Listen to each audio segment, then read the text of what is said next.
Jai Hind, this is Brigadier Hemant Mahajan. We are going to discuss today India's turbulent neighborhood. When we talk of India's turbulent neighborhood, we mean who are our neighbors.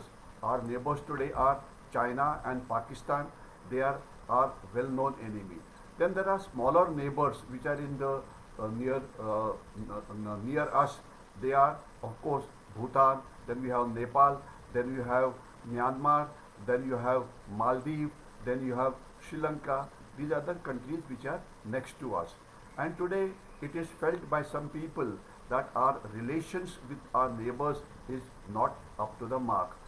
We need to improve them, and it is also felt that we need to counter China's growing influence in this area. So the issue is, how do we tackle this?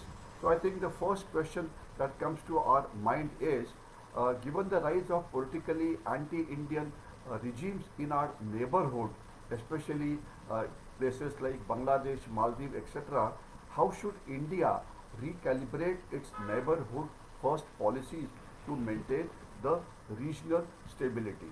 I think first what is most important is, while it is true that in Bangladesh you have the Yunus government which is not friendly, and very recently the Prime Minister of Bangladesh, Mr. Yunus, was in China, and he was trying to use China as a counter to India. In fact, what he's tried to do is, he's tried to tell the Chinese that you make Bangladesh as a manufacturing hub, because we have got a lot of labor with us, and it will make you again competitive in the whole world. And it also said that we should use our economic ties and increase the trade between us, and also it wants cooperation as far as the defense field is concerned. So that was the state as far as Bangladesh was concerned. But is that? But will it really help? And will China get involved in Bangladesh in a big way? The short answer is, China today has given a lot of military aid to Bangladesh. In fact, there are 2 submarines are there, and these submarines are basically for carrying out the recce of Bay of Bengal. In addition to that, China is developing certain ports in Bangladesh. It is developing certain infrastructure in Bangladesh. So, is that a challenge? Yes, it is a challenge for India, but it is more of a challenge for Bangladesh, because any country which accepts aid from China gets involved into what is called as the trap of debt, DEBT, meaning China charges them so much of interest that they are not able to repay them back. And it is very, very clear that China's Belt and Road Initiative, in which they pumped in something like $6.5 trillion of aid into various Asian and African countries. Every country which was a part of BRI today is facing huge economic troubles, including Pakistan, including Bangladesh, including Nepal, etc. So these all these projects which China is undertaking comes at a very vast cost, and it is simply not economically viable. So I think most important thing for us is to make Bangladesh understand that any project from China will create only economic problems for us, and it is India, because of its nearness, is able to help Bangladesh much better than China. For example, our Adani Power is supplying electricity. Initially we had stopped it for some time, but again we have renewed the electricity supply once the money was paid. It is very, very clear. Bangladesh may keep on jumping around, it may keep on threatening us that it will improve ties with China, but there is a limitation up to it, because one thing is very clear, that we are not going to let Hasina Wajid back to Bangladesh, because they will punish her. Secondly, it is very, very clear that while we cannot match the economic aid which Bangladesh is getting from China, but there are other ways. For example, water sharing of river waters, they have to depend upon India. Sharing of the economic ties, things from India are much more cheaper than from China, simply because of the distances involved. It is just not viable to get things from China. Also, if you look at a country like Maldives, Maldives also tried to get lot of help from China, but it has not helped them because because the cost of getting things from China is quite a lot, while cost of getting items or getting products from India because of the hardly distance of 300 kilometers is much cheaper. So we don't need to worry too much, but we definitely need to put pressure on Bangladesh. Recently, before going to China, the Bangladeshis, the Bangladeshis had asked for they wanted a meeting with Prime Minister Narendra Modi ji, but we said no, we would not give them any meeting with our Prime Minister right now till the time they improve their relations with India. For example, we don't want the Hindus to be troubled in Bangladesh, that is one. Number two, anti-Indian rhetoric which Bangladesh is using, that we have said that must stop. Thirdly, we also told them that illegal Bangladeshi migration, which is at its peak from Bangladesh, must stop, and we must follow the policy of America. That is, today it is seen that more than 5 to 6 crore Bangladeshis are in India. We must tell Bangladesh that beware, we are going to push these people back. So presently the policy required with Bangladesh is more of a hard pressure to say stop infiltration, tell them that China can help you only up to an extent. You must control the Jamaat-e-Islami and the radicals in Bangladesh, and you have no option but to be more friendly with India rather than China, simply because India offers economic help without creating a problem which actually China is creating. And same is the case as far as Maldives is concerned. They will find it is much easier for Maldives to take help and improve economic relations with India rather than with China. So therefore, what is required at this point of time is a use of our hard power, which is military power, which is stopping anti-infiltration, also putting economic pressure on them, as well as putting political pressure on them, and also taking the help of countries like USA. For example, USA has already offered military aid as far as Bangladesh is concerned, and USA has very clearly told Bangladesh that no, if you don't treat Hindus properly, you are going to be in for trouble. So basically, presently, what Bangladesh requires is a hard power. Other means of diplomacy will not help. Now, the second question that comes in front of us is how can India balance its strategic interest in South Asia while managing the growing influence of China in the neighborhood, especially Nepal, Sri Lanka, and Maldives? How do we counterbalance China in these three countries is a question that is asked. As far as Maldives is concerned, the best option, or for that matter, any of these countries are concerned, the best option should have been having a regime change there and having a regime which is friendly to India. But Maldives, a regime change cannot take place because the present regime will rule for another 3 years. But one thing is very clear: Maldives is by and large understood that they cannot threaten India by telling them that we are going to be friendly with China. They require India much more than China. But as far as the second country is concerned, Nepal's Oli, the present Prime Minister, also a lot of times goes for anti-Indian rhetoric. But today, even he is in deep trouble because all of a sudden, lot of agitations have started in Nepal, and the people of Nepal are fed up with this regime which is governing Nepal right now, and they want a regime change, and they want their King Mahendra, who was thrown out a few years back by the movement of people. Now people feel that it is the monarchy in Nepal we should help them, because the monarchy was much better. They ruled the country much better. The economic development during their time was also much better. So today Nepal is got involved into the fight between the monarchy and the present government.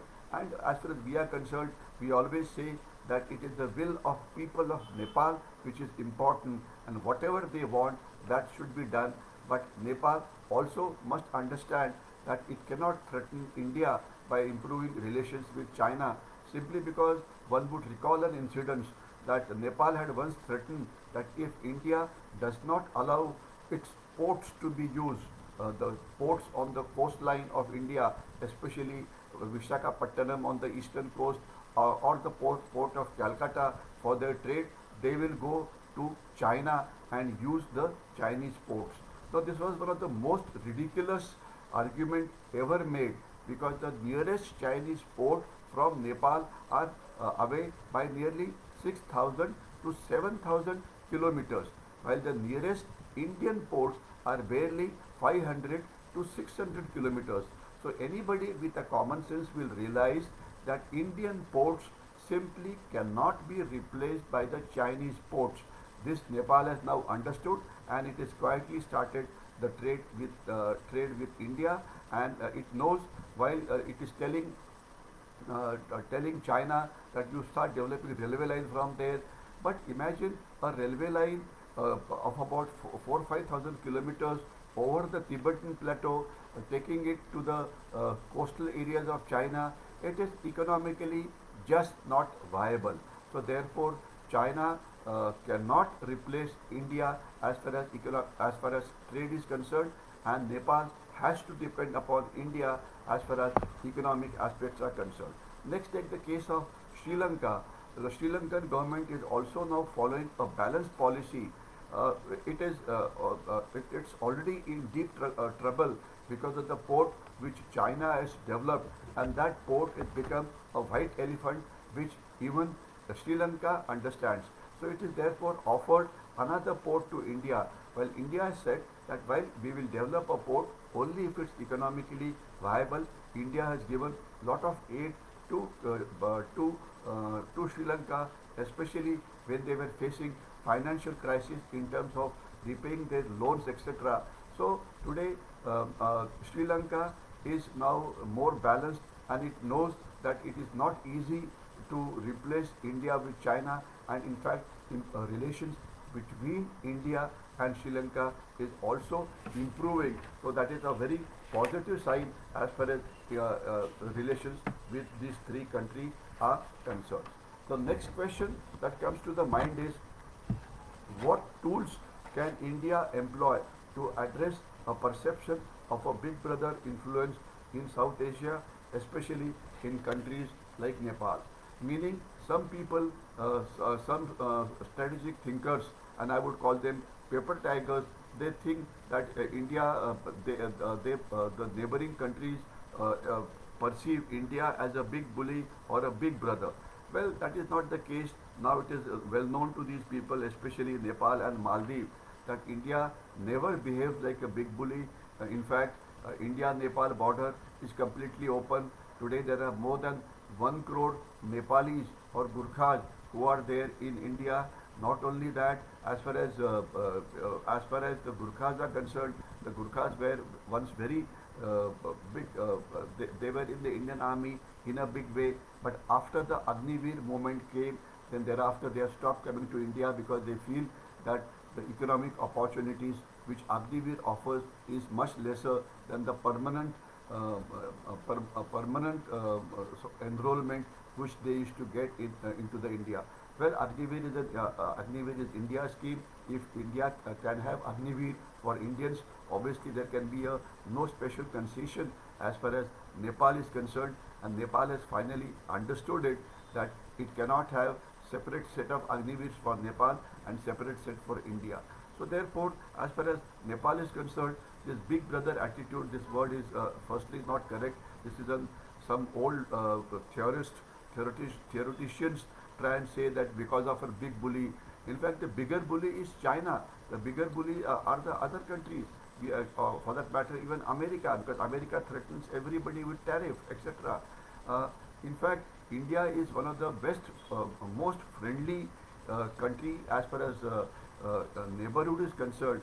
And today, while some thinkers in India, especially who are who are theoretical, who are too much of a theoreticians, think that India is behaving like a big bully. That is not the case.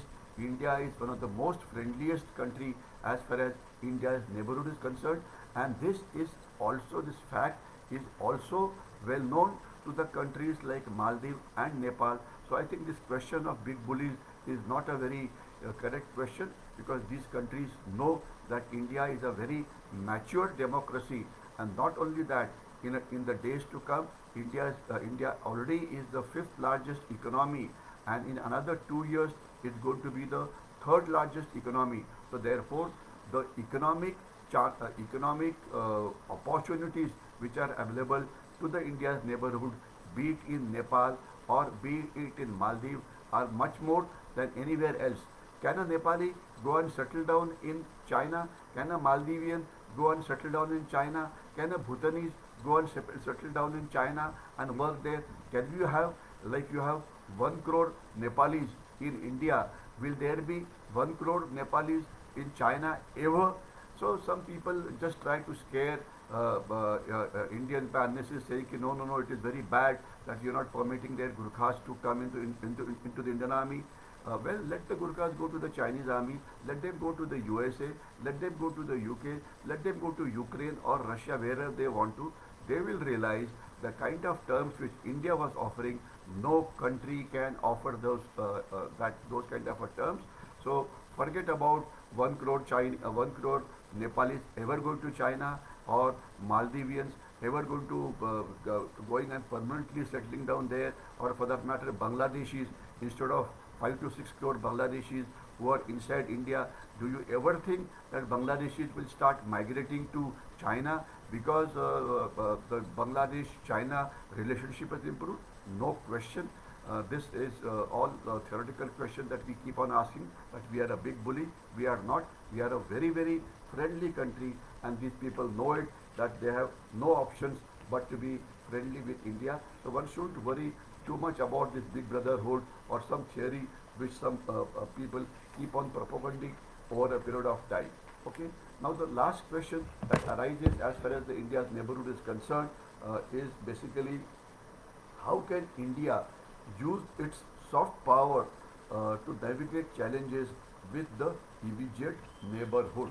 The question is, how can India use its soft power to navigate challenges of relationship in the immediate neighborhood? Yes, up till now we talked about the hard power, that is the military power. We talked about stopping illegal migration. We talked about the economic opportunities which India offers to these countries than what China can ever offer. We talked about how India is helping them to improve their infrastructure, which is more advantageous than China can ever do. These all are elements of hard power, or call it some diplomatic means here and there. And now another, I think, few days time, there is going to be a meeting of BIMSTEC countries in a short while. So BIMSTEC is basically Bay of Bengal multilateral initiative, which includes Nepal. It includes everybody in South Asia or the erstwhile SAARC, except Pakistan and China.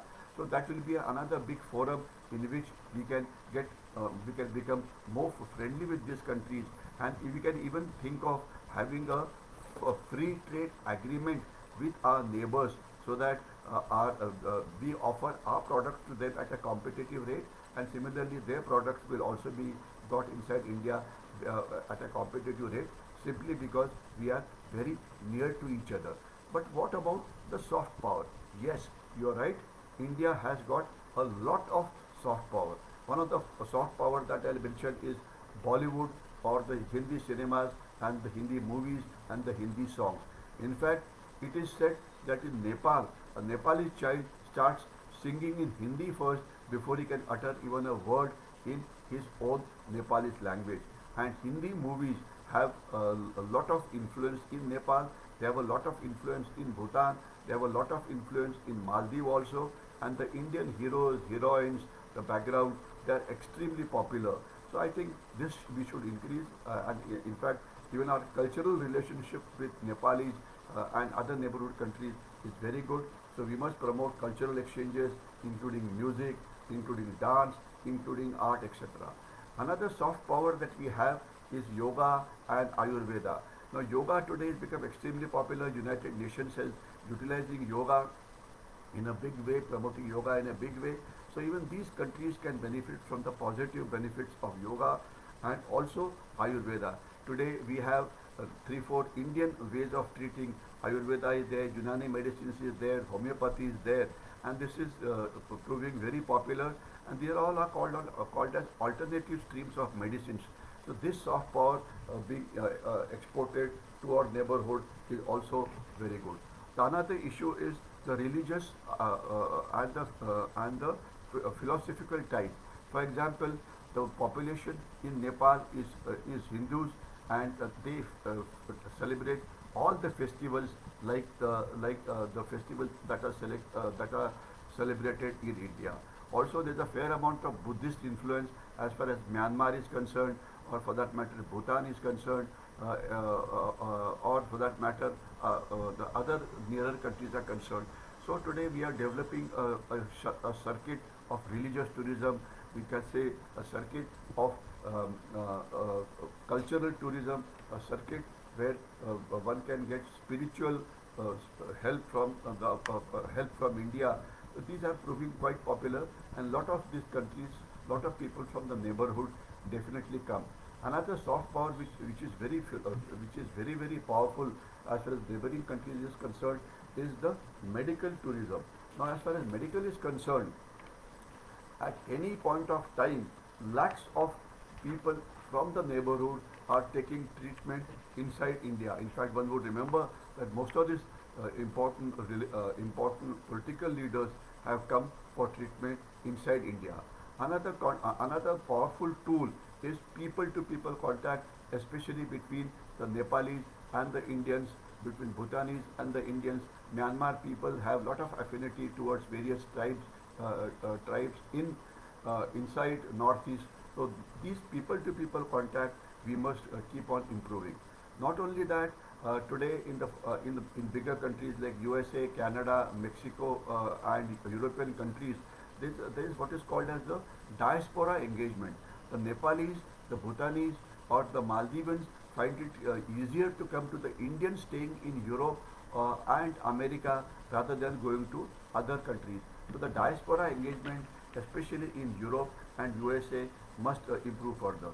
The next issue of soft power is the developmental assistance or the humanitarian aid. Now one would remember that Operation Brahma is presently going on. There has been a big earthquake in Nepal, I stand corrected, in Myanmar and also in Thailand. And India was the first respondent as far as giving help is concerned. So therefore, India's power there is tremendous, and we must keep on using this power to help our neighborhood when they are in deep trouble. Same thing happened during the Nepalese earthquake. Even when the tsunami took place in Maldives, we were the first respondent. Even in Sri Lanka, when there was a problem, we were the first respondent. So humanitarian aid, there can be nobody else except India who can help them. Now, next issue is the technological things, or call it the digital diplomacy. Today, India has a powerful digital tools which it is using. Our UPI, our digital transactions that we do, our Aadhaar card, everything which is digitally based, all the services of government have been digitized. So therefore, these countries have a lot to learn from India as far as improving governance by use of technology is concerned. So these are the various means of soft power that are available to us, which we can use to improve relations with them. But one thing is very clear: we did not worry too much about the neighborhood, because our policy by and large are correct. By and large, they're based upon certain very important principles. We don't interfere in the neighborhood. We don't get involved into the regime change. We do not use economic coercion. We do not use military force. We are a very friendly neighbor. So therefore, these countries also know it. But once in a while, they try and act tough by trying to counter India with China. But they know it fully well that India simply cannot be replaced by China. So I think we have to persistently use our hard power and soft power and various diplomatic means to ensure that China is contained in the India's neighborhood, and it is India first rather than China which these countries will look forward to. Thank you and Jai Hind.